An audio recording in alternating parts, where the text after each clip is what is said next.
Hello there everyone and welcome to another daily dose of Drupal. Today we're on episode number 69. As always, I'm Shane. You can go ahead and follow me on Twitter at smthomas3 or hop back onto the Code Karate website. Sign up for the newsletter if you haven't already.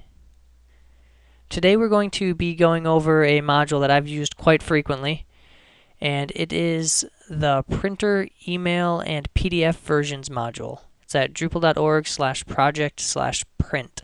This is a great module if you want users of your website to be able to either print out the web page in a nicely formatted fashion, or if you want them to be able to email a web page to a friend or themselves, or also if you want them to be able to download a PDF version of the web page. I'm only going to go over the printer and email versions today. The PDF version requires you to install a third-party PDF generation tools, or one of the PDF generation tools. The one that I have had the most success with and I would recommend is the WKHTML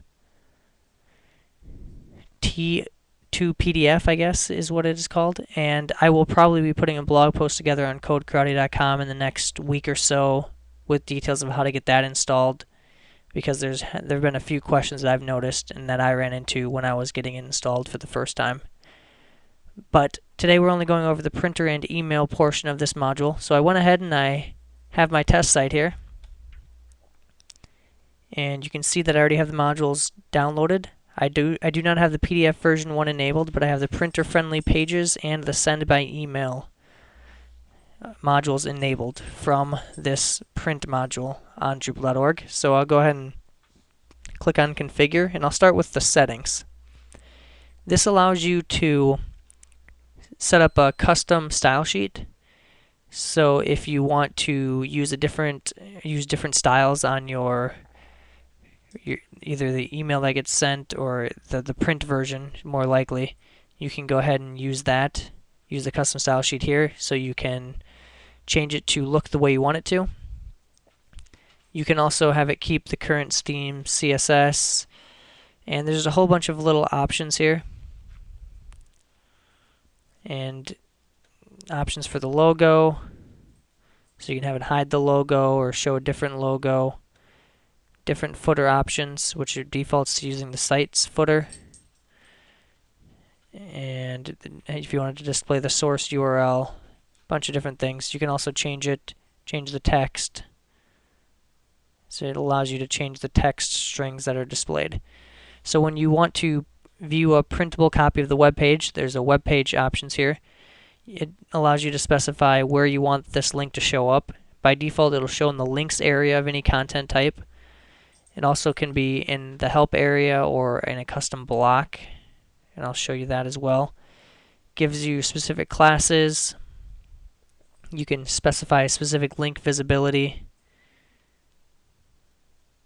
and you can have it open in new windows. There's just a whole bunch of different configuration options. Both of these, the web page, email, and the PDF version, if you use that, have a lot of configuration options. The email looks very similar, a lot of the same type of things. So I'll go ahead and show you how it works.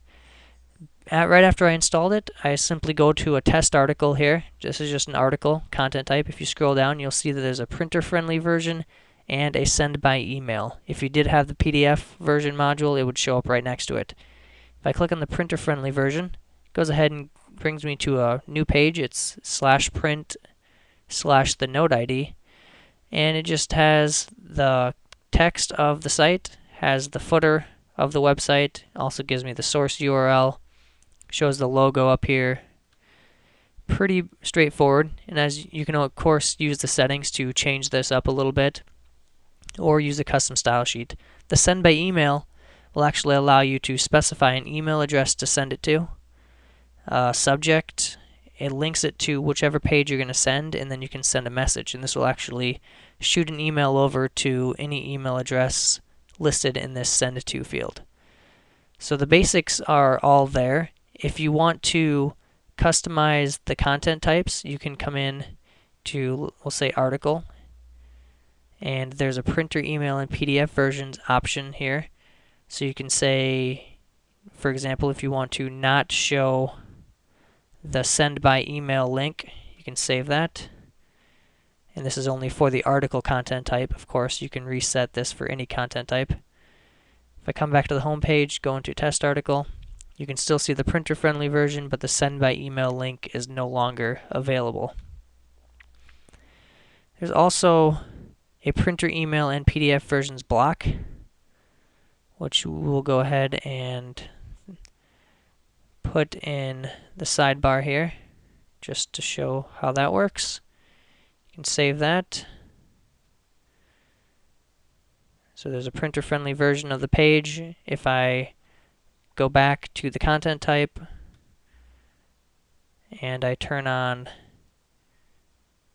this send by email option, save it and come back, you'll notice I have the send by email link showing up in this block as well.